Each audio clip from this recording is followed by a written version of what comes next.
E aí, pessoal, tudo bem com vocês? Tudo certo aí? Você que está nos assistindo, bem-vindos a mais um Área Bitcoin Podcast. Eu sou a Cacá, comigo está aqui a Carol Souza e nós somos as fundadoras da Área Bitcoin, a maior escola de Bitcoin do mundo, e hoje nós preparamos uma pauta, aquela pauta do mês de janeiro, aquela que não desgruda, né, das pautas onde todo mundo fala de Bitcoin, fala dos ETFs de Bitcoin. Esse é o assunto do mês. Na verdade, a gente já vem falando sobre ETFs já faz alguns meses, né, Carol, aqui no canal. É verdade. E aí, Cacá, tudo bom? Boa noite, bom dia, boa ótimo. Tarde, pessoal. Eu ia dar boa noite, mas não sei que horas o pessoal está nos assistindo. A gente tem gente que nos assiste lá do Japão, de outros vários lugares do mundo. Então pode ser bom dia, boa noite, depende. Sim, não, é que eu ia falar só boa noite, só boa tarde. E aí eu lembrei que não adianta. Mas enfim, a gente tem falado de Bitcoin desde o ano passado, né? E agora finalmente se concretizou. Desde os ETFs. Os ETFs, a gente tem falado dos ETFs de Bitcoin. Troquei. De Bitcoin a gente fala desde 2019 a gente fala de Bitcoin. Então a gente tem falado dos ETFs de Bitcoin desde o ano passado. E agora finalmente foi aprovado, se concretizou toda aquela expectativa. E acho que faz sentido a gente fazer um fechamento e contar como que foi essa transição, né, do mundo sem ETF nos Estados Unidos e agora com ETF. Boa, o tema de hoje, então, pessoal, é ETFs de Bitcoin aprovados. E agora? Por que caiu, hein? Essa é a pergunta que não quer calar. Então, nesse podcast hoje, a gente vai debater algumas coisas. Primeiro, por que não subiu se essa era a expectativa? Esse é o primeiro ponto. Segundo ponto, quanto os institucionais estão comprando? Quanto de Bitcoin eles estão comprando? Pouca coisa? Muita coisa? Carol vai trazer dados para nós. Terceiro, por que a Grayscale é a estrela dessa queda? Já tem um spoiler aqui do porquê da queda, tá? Mas você vai saber entender melhor aqui nesse podcast. Quarto, governo dos Estados Unidos está vendendo os BTC da Silk Road. Que história é essa? Por que agora, né? E 5, choque de oferta. Vem aí e vamos falar um pouco mais sobre isso. Vamos lá então, né, Carol? Tô louca para saber os dados que tu separou para trazer nesse podcast. E tô curiosa, e a galera tá um pouco apavorada, né? Porque tinha muita expectativa no final do ano passado com a aprovação dos ETFs. A galera tava comprando, o Bitcoin tava subindo, né? Naquela FOMO, quando os ETFs forem aprovados, vai bombar, porque os institucionais vão vir, vai lotar de liquidez no mercado, eles vão fazer muito marketing em cima disso e vai subir muito. Até o Adam Back, que é um cara que trocou mensagens com Satoshi Nakamoto lá em 2009, um cara super conhecido no mercado, e ele é fundador da Blockstream, inclusive, uma empresa de tecnologia para o mercado do Bitcoin.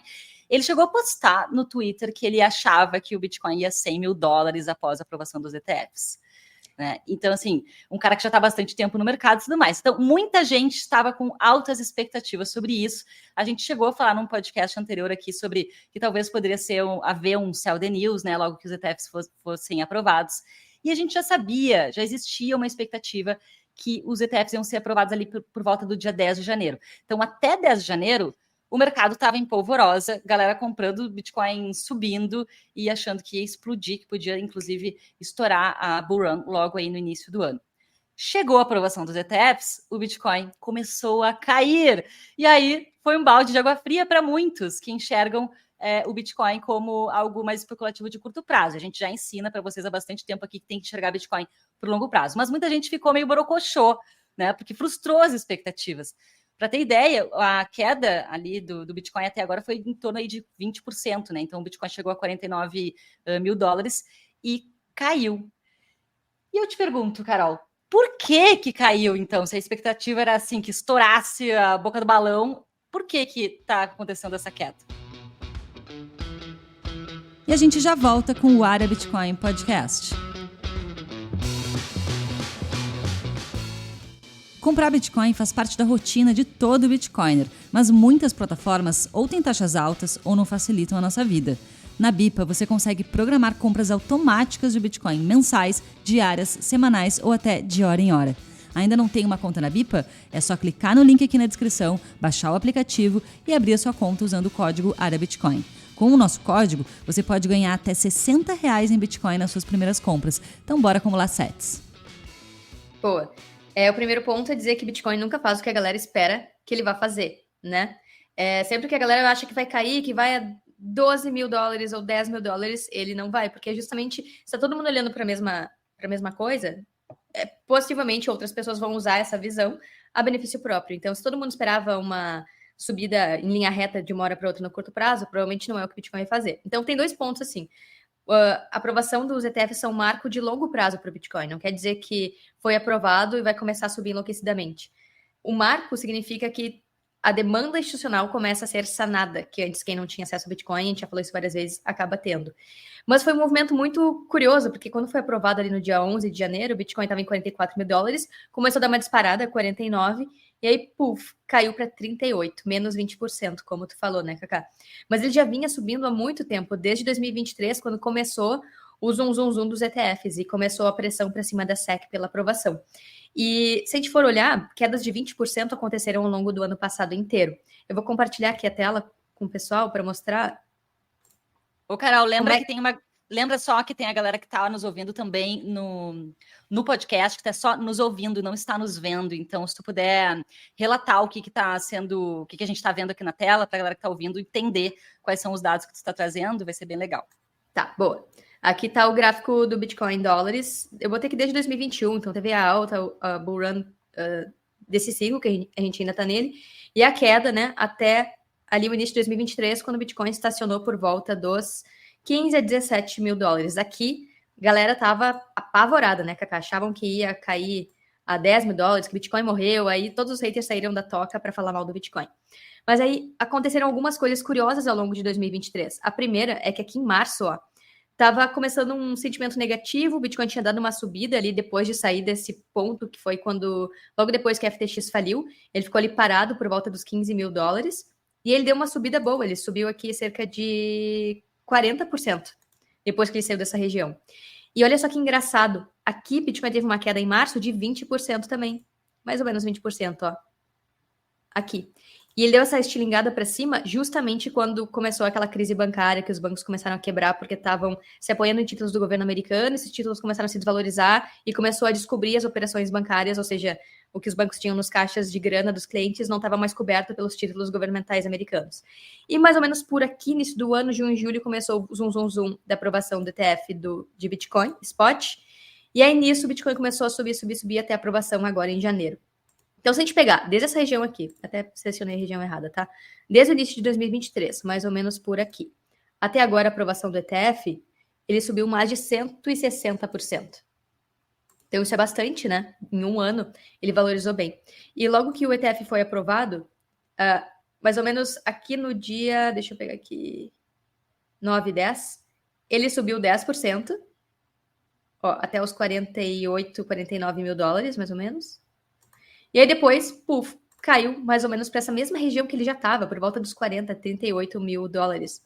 Então, no total, desde os 49 mil dólares, ele caiu os 20% que a gente falou. Então, mostrando aqui no gráfico o que aconteceu. Uma queda de 20% não é nada que o Bitcoin nunca tenha feito, né? Ele não caiu para os mesmos patamares de antes. Foi a mesma queda que ele teve aqui no início de março de 2023. Já teve várias correções como essa. Então, uma queda pós-aprovação do ETF de 20% é até uma queda que até então, agora dia 27 de janeiro, que é quando a gente está gravando esse podcast, é uma queda razoavelmente baixa, não é uma quedona assim de 30%, como já aconteceu no final de várias bull runs, 50%, 60%, e somando todo o período, cerca de 80%. O Bitcoin já teve quedas como essa, né? Então, não é uma queda absurda, não é... Quem é Bitcoiner, quem acompanha o Bitcoin há mais tempo, já está acostumado com esse tipo de queda. E ele subiu 10% e caiu 20%. Vai. Até porque tem os especuladores, né?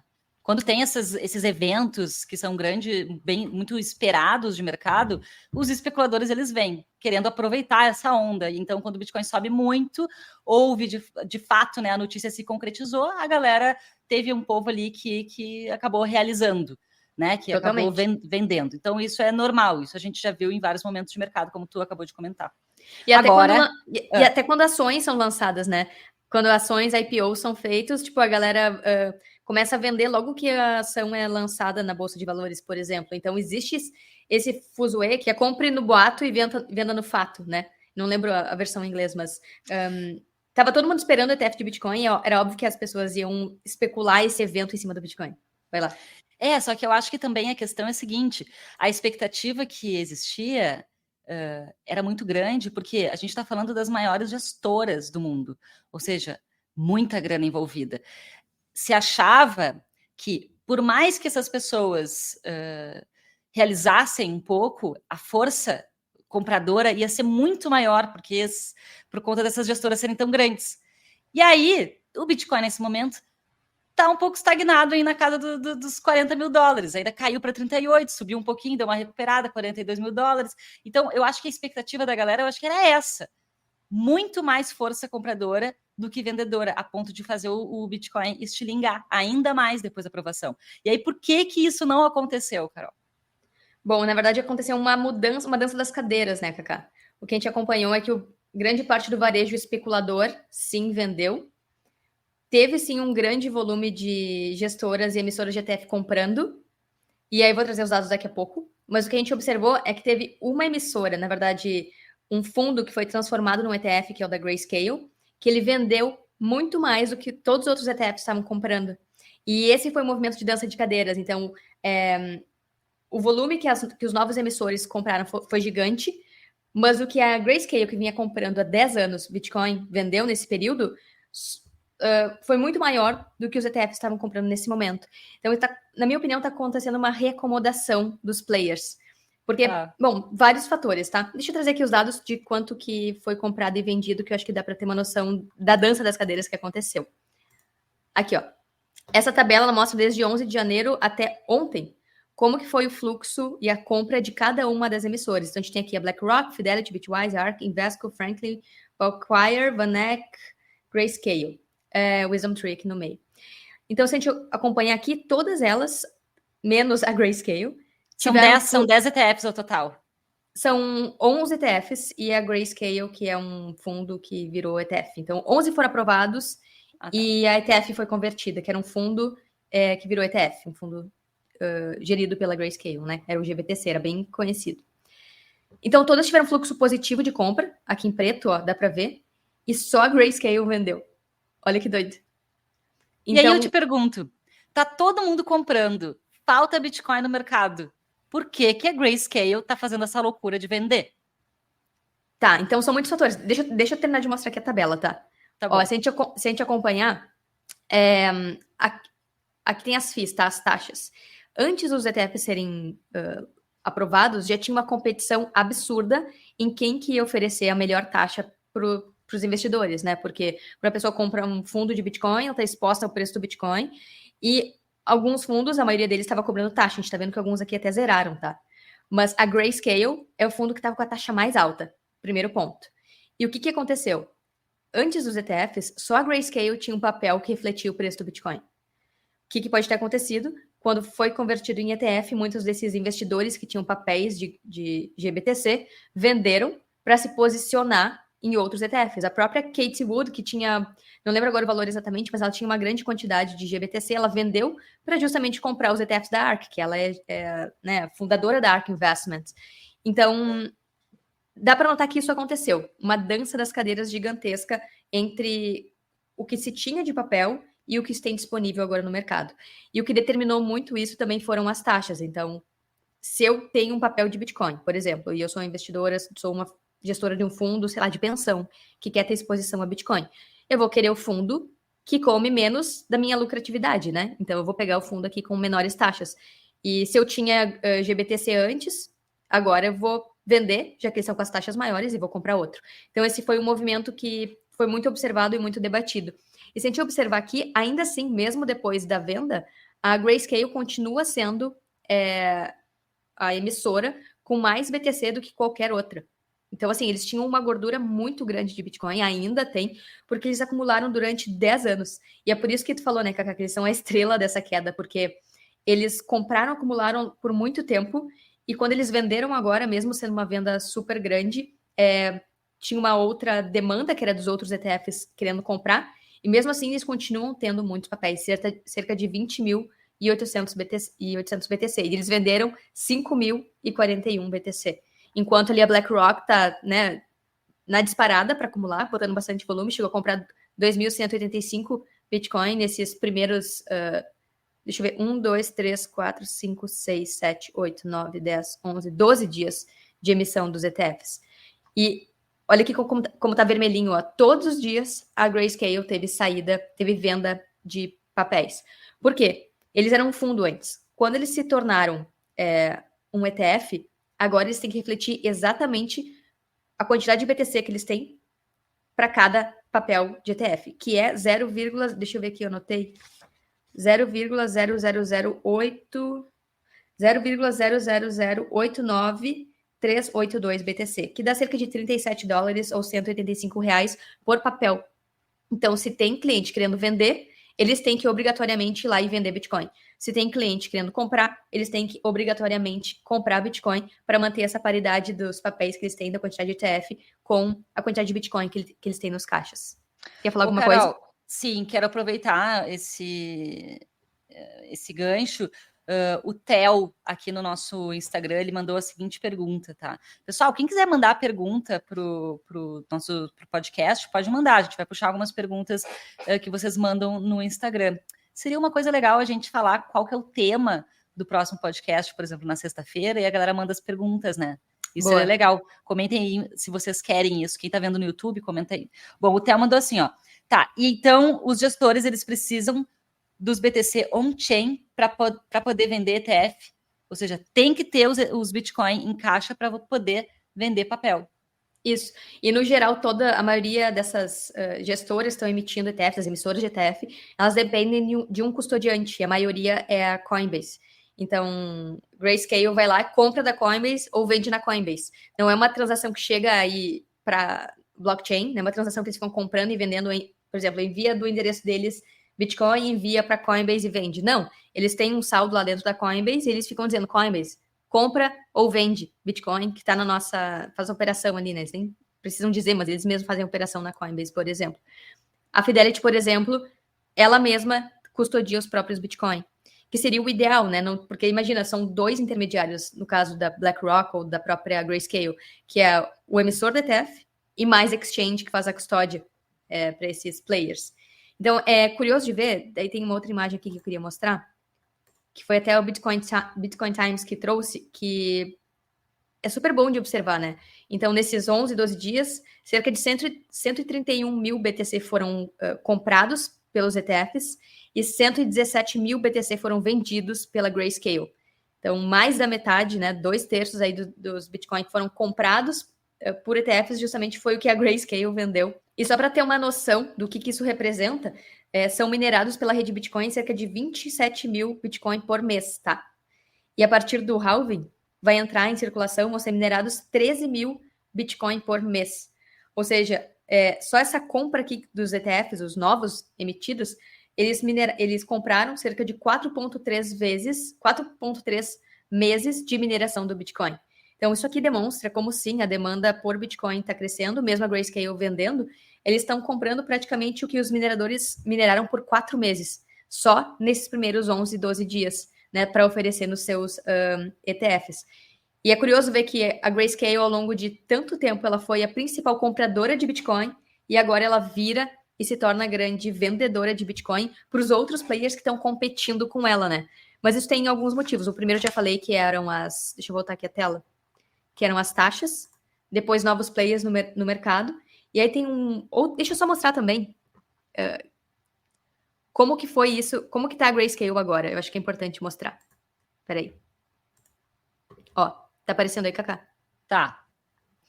Esse aqui é o site, já trouxe aqui em outros podcasts, que é o bitcointreasuries.net, tá? E ele tem as principais empresas e ETFs e governos que têm Bitcoin nos seus caixas. E aqui eu entrei na parte da Grayscale. Então, agora, a Grayscale tem 500.713 Bitcoin nos seus caixas. E isso representa cerca de 25 bilhões do market cap deles, mas eles têm, na verdade, 21 bilhões de Bitcoin em caixa. Isso vai aparecer aqui, ó. 21 bilhões de dólares em Bitcoin, tá? Ó, então, se a gente observar que desde outubro de 2022, a Grayscale tinha cerca de 635 mil Bitcoin nos seus caixas, e quando foi aprovado o ETF, aqui no dia 11, a partir do dia 13, eles começaram a despejar. E foram para os 502 mil Bitcoin que eles têm agora.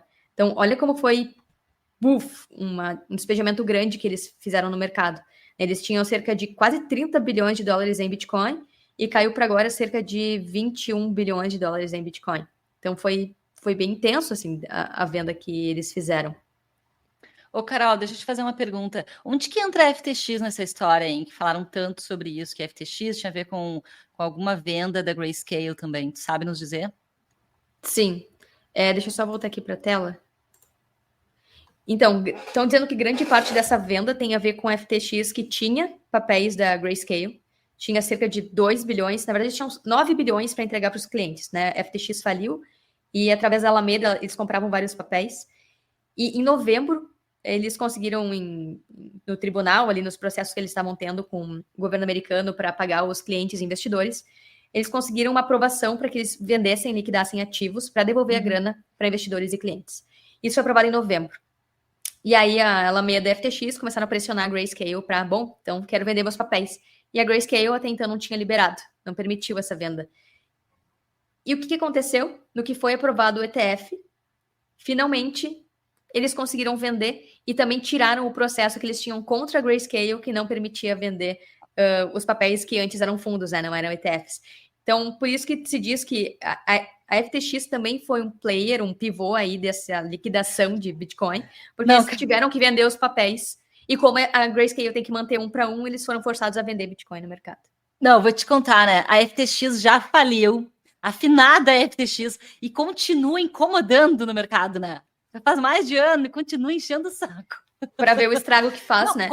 Exato, continua botando o Bitcoin, empurrando o Bitcoin para baixo, né? Porque eles já manipulavam antes, quando eles estavam na ativa, eles já manipulavam, tentavam manipular preço de mercado e manipular Bitcoin para pompar o Bitcoin deles. E aí eles vão à falência e eles continuam nesse mesmo processo de botar o Bitcoin abaixo, o preço do Bitcoin para baixo. Que saco! Pedra no sapato, né? Pedra no sapato, que chatice! Sim, além de estilar um monte de shitcoin, manipular mercado com Rapid BTC, ainda agora, tipo, mesmo quebrados, eles vendem Bitcoin e, tipo, estragam a festa dos ETFs, né? Exato! Vaza, FTX, chega, já foi, já faliu, vai embora. E também tem a história do Barry Silbert, né? Nessa virada aí da Grayscale, do GBTC para um ETF, um dos conselheiros da Grayscale, que era o Barry Silbert, que tinha várias tramóias aí com o Gemini e também com o Alameda, ele teve que sair da mesa diretora da Grayscale. Ele deletou vários tweets que ele tinha feito lá na época da falência da FTX, que ele falou que ele é um péssimo gestor, que ele estava junto com o Sam, que o Sam podia contar com ele, que ele era o próximo. Olha que horror. Publicamente ele fez isso, cara. Publicamente. E é o que aconteceu com os papéis da GBTC. Deixa eu mostrar aqui da Grayscale. Eu até separei aqui.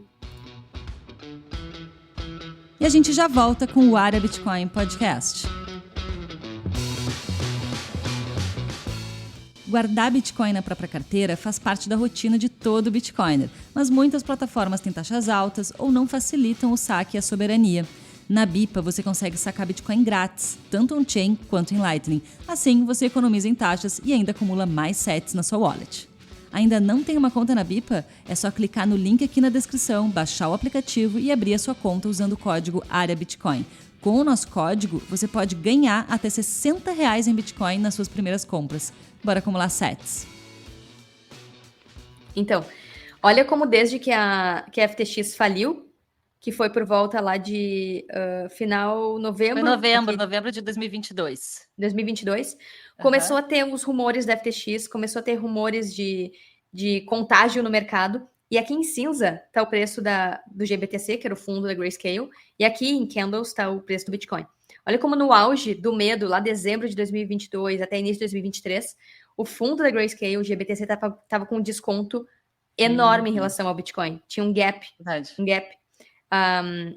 O papel da GBTC caiu 67% mais ou menos, enquanto o Bitcoin tinha caído aqui 53%, contando a partir de junho de 2021, não da TH. Deixa eu botar na TH.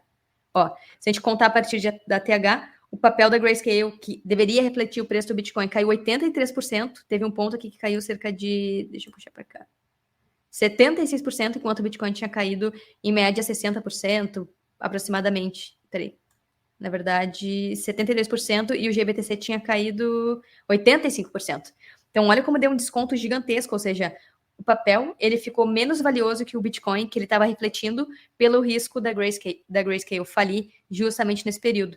No que começou o preço do Bitcoin se recuperar e e os ETFs começarem a pegar atração, e Grayscale começou a mostrar no mercado que sim, ela estava saudável, não iria falir a princípio, e que ia também converter o seu fundo no ETF, ela subiu, recuperou praticamente a paridade com o Bitcoin por volta de novembro do ano passado, e agora voltou a acompanhar o preço dele na paridade, né? E o que se espera é que agora, como ETF, se mantenha acompanhando, porque enquanto era fundo, rolou esse desconto gigantesco aqui, né? Então, tudo isso tem a ver com o histórico da Grayscale, e talvez até o que rola por trás das cortinas, os panos aí, que tem vários players só agora vendendo Bitcoin na Grayscale, que eles não deixaram vender ali em novembro e dezembro, início de janeiro, quando o júri americano permitiu que quem tinha papéis da Grayscale vendesse, né? Por isso que eles estavam processando a Grayscale, e agora que eles liberaram a venda, eles tiraram o processo. Tiraram o processo, porque agora a FTX conseguiu liquidar os papéis que eles tinham, mas conseguiu liquidar não nos 15 mil dólares ou 17 mil dólares, que era o preço do Bitcoin na época,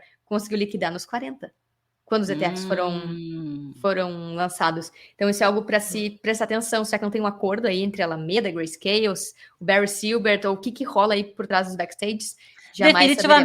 Definitivamente não é por acaso. Nada é por acaso. E aí tem muitas coisas estranhas rolando agora, né, Cacá? Então os ETFs foram lançados, sim, existe uma demanda, sim, a gente viu o tamanho dessa demanda. Grayscale, que era a principal acumuladora institucional de Bitcoin, tá vendendo, porque ela tem um pioneirismo e saiu na frente em relação a outras gestoras. Mas aí tem outras coisas estranhas acontecendo agora, que eu acho que é uma pergunta que tu vai puxar, né? A outra coisa muito estranha, além dessa história da FTX ressurgir nesse momento, é essa história do governo americano inventar de vender os bitcoins que eles aprenderam lá da Silk Road, um processo antigo, bem antigo, que todos os bitcoiners ficam de olho, porque é uma quantidade enorme de bitcoin que está com o governo americano. Eles resolveram vender agora, começar a vender justo agora. Por que agora, né? A gente fica se perguntando. Por que agora? Será que há um interesse de realmente não deixar o Bitcoin subir? Né? Porque... Ou de vender para os amiguinhos do governo americano, BlackRock, tudo mais. Porque são bitcoins que foram... Será que tem mais algum acordo nesse sentido? Porque são bitcoins que foram apreendidos em 2014, né? Deixa eu só ver o preço do Bitcoin em 2014 nessa época aí. Só para ter uma noção. Tava $400. Menos de $400. $200. Mais ou menos, tá? Sim. Bom, esses, primeiro contando a história, né? Esses bitcoins, eles são da Silk Road. Para quem não sabe, era uma loja online. Quem criou foi o Ross Ulbricht, que era um gurizão que botou uma loja online, uma plataforma para as pessoas negociarem qualquer coisa livremente. E aí as pessoas começaram a vender drogas porque estava disponível, né? Porque era uma plataforma... Não só drogas, né? Drogas, armas, várias coisas que são ilegais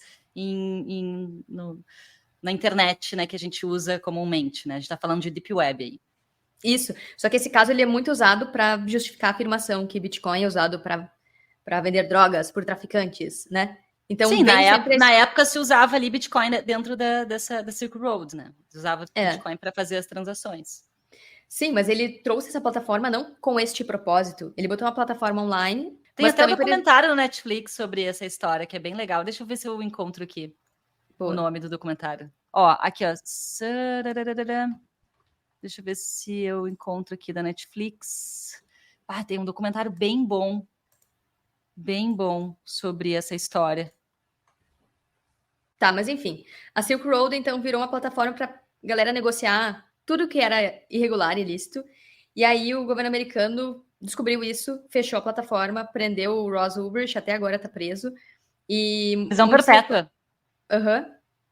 Mas aí a grande crítica é, tipo assim, tá, ele fez uma plataforma online, quem botou a vender esse monte de coisas ilícitas foram as pessoas. Ele não se beneficiou disso no sentido de ele não estava vendendo drogas e mesmo assim tomou pena máxima. Enquanto isso, tem bancos como o próprio JP Morgan, que já foram capturados com um navio de cocaína, já foram julgados e processados por tráfico de pessoas, tráfico sexual, e nada acontece com o JP Morgan. Eles pagam uma multa e tá tudo certo. E aí o Ross tá preso por causa de uma plataforma online que ele colocou, e enfim. E aí nisso, o governo americano conseguiu confiscar Bitcoin da Silk Road, e aí é por isso que agora o governo americano tem cerca de $8 bilhões em Bitcoin. E aí eu te pergunto uma coisa, Cacá. Eles anunciaram e postaram essa imagem aqui, ó. Tu chegou a ver essa notícia aqui? Que é justamente uma notificação pública. Eles avisaram que vão vender 130 milhões de dólares em Bitcoin. Aqui, ó. Tem o valor em Bitcoin.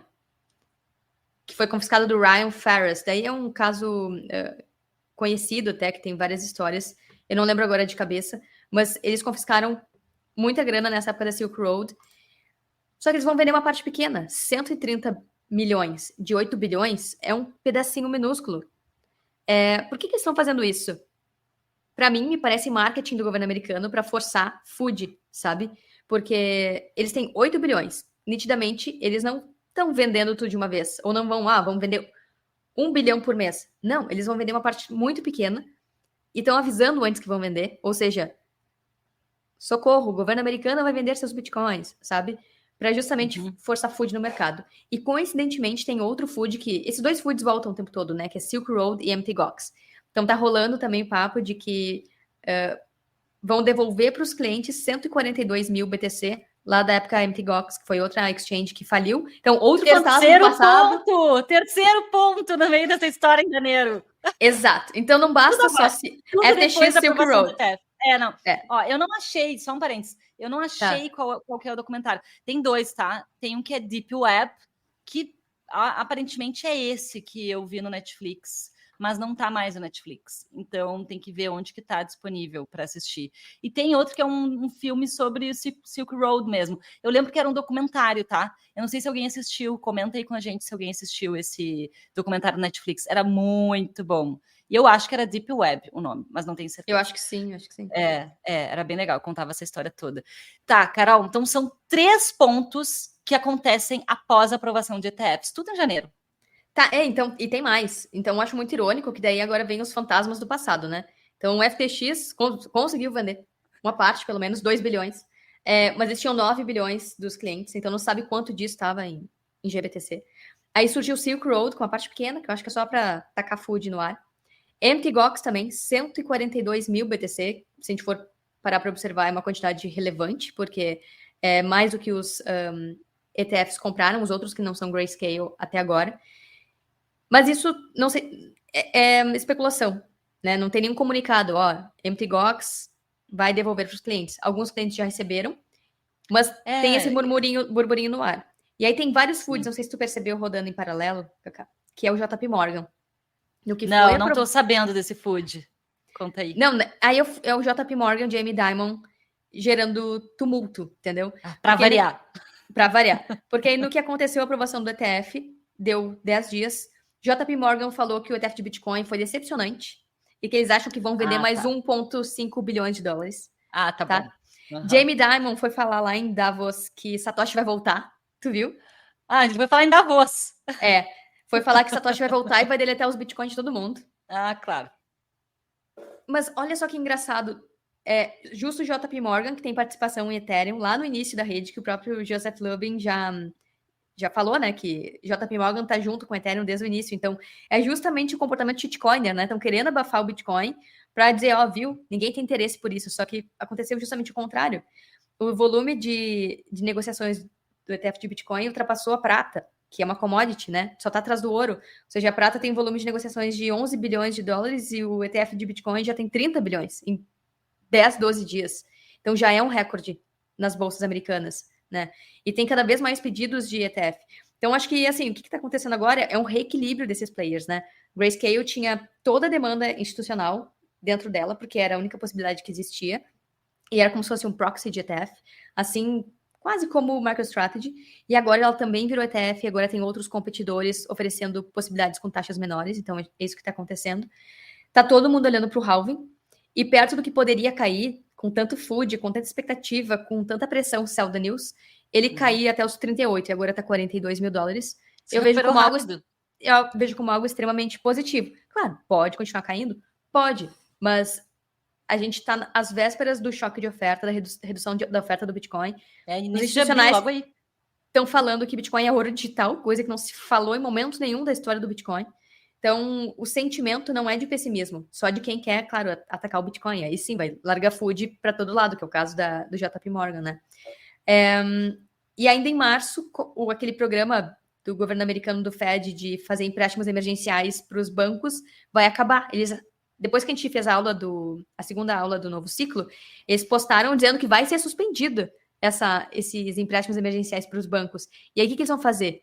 Vão fazer quantitative easing? Vão criar outro nome de outro programa? Então, as impressoras estão voltando, a liquidez está voltando. Historicamente, toda vez que a liquidez volta, ativos mais voláteis também tendem a valorizar, né? O que tu ia falar, Cacá? Não, eu vou comentar quem perdeu essas aulas que a gente fez na segunda-feira e na terça-feira, do dia 22 e 23 de janeiro, elas ainda vão ficar mais alguns diazinhos no ar. Tem 3 horas de conteúdo, super aula sobre Bitcoin, macroeconomia e sobre halving, choque de oferta. Eu vou deixar, tanto aqui no YouTube, quanto quem está nos acompanhando no podcast, no Spotify, outras plataformas, eu vou deixar embaixo aqui desse episódio, vou deixar o link para você assistir essas aulas que são super, tão mega atualizadas, foram feitas agora, com dados atualizados, e você vai aprender muito lá com conteúdaço gratuito que a gente preparou para você. Só que não vai ficar no ar por muito tempo. Então vai lá e assiste essas aulas para você entender, e é bem complementar com tudo que a gente está trazendo aqui hoje nesse episódio também. Total. Então, eu acho que, assim, o choque de oferta está no forno,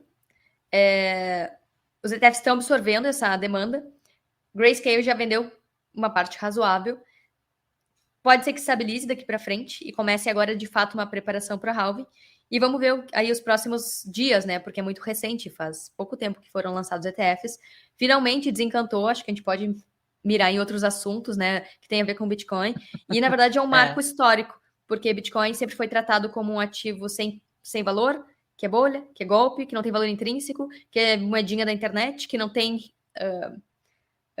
credibilidade nenhuma, mas olha como o jogo virou. Agora eles não falam mais nada disso sobre Bitcoin, agora é um ativo investível, é um ouro digital, e a própria BlackRock postou ações educacionais sobre Bitcoin para difundir o seu ETF. Então, enfim, ironia, né, Cacá? Eles estão engoliram ao longo dos últimos anos toda essa narrativa negativa, e agora vira o jogo e eles oferecem ETF para as pessoas. E eu acho que é importante relembrar sempre que a gente fala de ETF, que ETF não é o jeito certo da pessoa se expor ao Bitcoin. O ETF é só um papel que reflete o preço. A pessoa não tem soberania, a pessoa não consegue enviar e receber Bitcoin. Ela não consegue fazer a própria custódia. Fica à mercê de um gestor, você não tem Bitcoin de verdade, como a Carol falou, você tem um papel só que reflete o preço do Bitcoin, você não consegue negociar 24 horas por dia, 7 dias por semana, você fica naquele limite de horários de quando você pode negociar ETFs, você paga mais tributação, aqui no Brasil pelo menos paga mais tributação, é mais caro do que você comprar Bitcoin direto. Então, vantagens de comprar ETF? Nenhuma, não faça isso, não faça isso. Inclusive, se você quiser aprender como comprar, como investir, com estratégia e como guardar da forma mais segura, a gente te ensina no Bitcoin Starter, a gente tem um treinamento completo com 20 horas aula, mais de 100 aulas aí disponíveis, a gente está atualizando várias dessas aulas, já está bem atualizado o curso, você vai aprender tudo no passo a passo, inclusive profundamente os fundamentos do Bitcoin, como funciona o mercado como um todo. Eu vou deixar o link aqui embaixo também do episódio para você conhecer. Se você quiser ser nosso aluno e estudar com a gente, vai ser um prazer te receber na turma aí do Bitcoin Starter, né, Carol? Porque Bitcoin justamente foi criado para libertar as pessoas desses intermediários, e aí as pessoas vão voltar para eles através de ETF, não faz sentido nenhum, é ficar de novo na mão de terceiros, né? Eu acho que isso é super importante. Então, resumindo todo esse período, para quem estava no mindset correto, tinha estratégia, preparado, acumulou Bitcoin, não caiu no food desse monte de banco que agora está correndo atrás do Bitcoin, que na verdade gera food para que as pessoas especulativas que caem nas notícias mais de curto prazo, vendam seus Bitcoins, vão vender para esses tubarões Fiat, que na verdade querem acumular o Bitcoin, porque durante esses 15 anos que o Bitcoin existe, a maior parte dos Bitcoins já foi emitido, 93% da oferta. E essa oferta, a maior parte está com as pessoas, está com os hodlers. O que eles têm que fazer para eles poderem comprar o que tem disponível de Bitcoin? Eles têm que chacoalhar a árvore. E como é que chacoalha a árvore? Liberando food, liberando notícia negativa, fazendo as pessoas de mãos fracas venderem. Então, acho que a mensagem é: não se deixe ser chacoalhado, né? Fortaleça a sua árvore. Não deixa um ventinho mequetrefe aí da JP Morgan ou dessas gestoras fazer com que você venda seus Bitcoins ou quem você conhece venda os Bitcoins só por medo do que eles estão falando. A gente considera Bitcoin um ativo revolucionário de longo prazo. No curto prazo, sempre tem food notícia negativa, mas é um marco. A aprovação dos ETFs é todo o sistema Fiat engolindo as próprias palavras que eles falaram nos últimos 15 anos e mostra como o Bitcoin tá vencendo, né, Cacá? Com certeza. É isso aí, pessoal. Ficamos por aqui com esse episódio de hoje. Espero que você tenha gostado. E um recado final.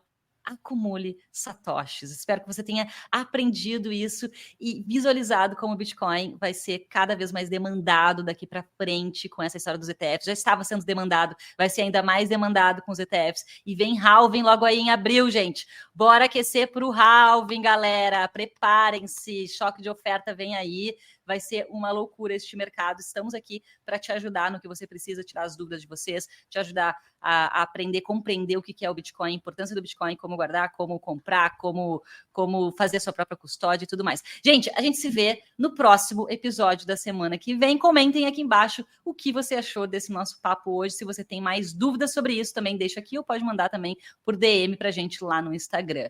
Gente, um beijão. Bom restinho de final de semana aí para todo mundo. Beijo, pessoal, e assistam lá as aulas do novo ciclo para tirar as dúvidas sobre o halving, que a gente falou bastante aqui hoje, e lá tá mais profundamente explicado. Até mais. Valeu!